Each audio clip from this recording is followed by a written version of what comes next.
I have other stories as well. So I've been accumulating the stories and then just tracking, monitoring, listening to the stories, recording the stories so we can say what is happening, what's the common denominator, how is this happening to people, and sure enough, the coaches don't know, the students don't know, this can happen. And what we're finding is a lot of it is coming from a lot of the head cranks, a lot of the deep guillotines, people hanging on to the neck too long, people hold on, not fighting out of cross chokes and X chokes with the gi, and over time, that is causing damage to the carotids, and it's causing these guys to have strokes, and if mine, I'm a bad example. Mine was so massive, but it was so massive that they got me to the hospital right away because it was so bad. Like it was like I was dying.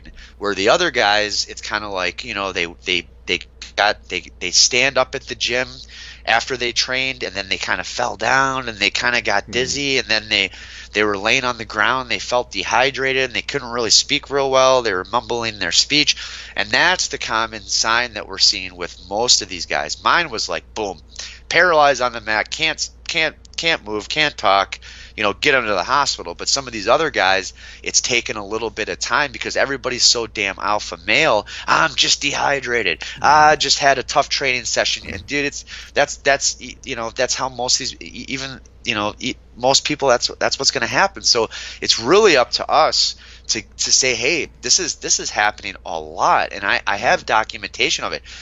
I'm documenting those who want to share their stories, but there's also a good handful of people who they are not sharing their stories because of confidentiality. So I know they're reaching out to me. I know of them and I know of their stories, but I'm just keeping it, until they're ready to share. But my point is it's happening. So it's like, what are we going to do? And I was having a conversation with a black belt the other day, and he said, he goes, Chris, I didn't know this could happen. He said, I've always had the philosophy, don't fight out of ankle locks, don't fight out of arm bars. You can fight out of chokes. But he said, but now hearing your story, he's like, I don't know if that's such a smart philosophy anymore. And so here we are, like I said, May is Stroke Awareness Month, and I have an obligation. I have, 2 schools here in Wisconsin that I oversee as a manager. I have a Brazilian Jiu-Jitsu team at Marquette University that I oversee. And I have my own personal kids and their friends and teammates who roll with them. So there's a personal responsibility for safety, knowing what I know now. So Chris, I gotta stop you here. Okay. Yeah. First off, I do want to go back a little bit to what happened with you because, I didn't get the chance to interact. Like when I read these stories, I just read them and I go, I know. It's terrible, and I'm so happy that you're okay, first and foremost. Thank you. Appreciate that. No problem. But second, I have to ask because just getting a little bit better context, because in our sport, I think part of the stigma comes from it's funny when people go out. I joke about it. I've gone out, and the first thing that happened to me, I didn't clearly have those side effects happen to me. But the first thing I remember going out is it feels like you have like a nice dream when you go out. And so I told people, I was like, I got the best sleep I've ever needed from a guy who overworks, to the point where I went out. And the first thing I thought of when I was out was a version of myself said, tell them you're okay. So I go out, and like the first thing I'm looking at my training partners that like brought me back was like looking at people and being like, I'm okay. Yeah. I'm fine. And that doesn't freak people out, trust me.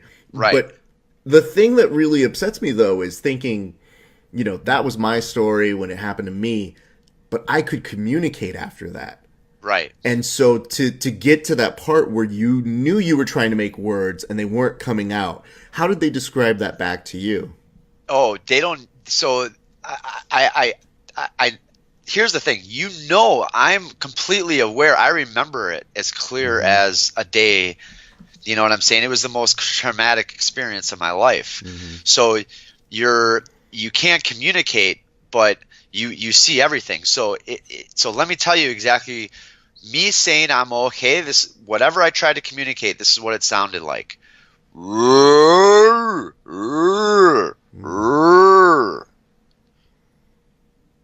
Dude, you know Mark Lehman? Mm-hmm. Mark was standing and looking and like this on the wall. I remember staring at Mark, and he was just like this, and speechless. You know what I'm saying? Like, nobody knew what was going on. So you can't communicate.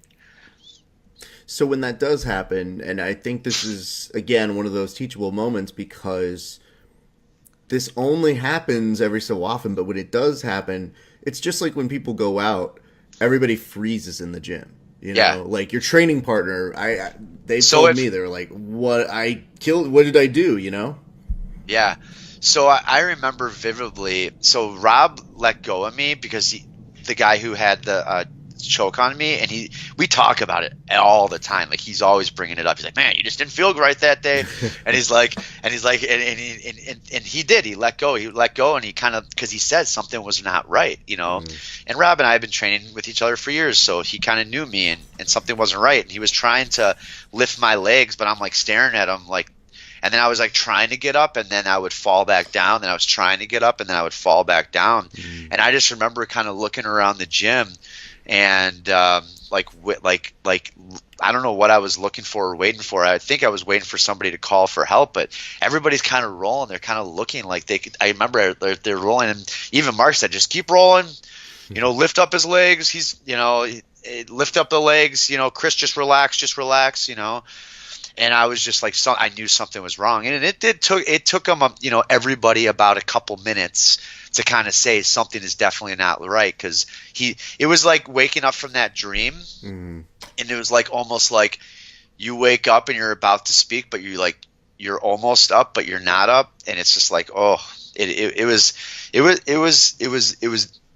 terrifying. I still have PTSD to this day.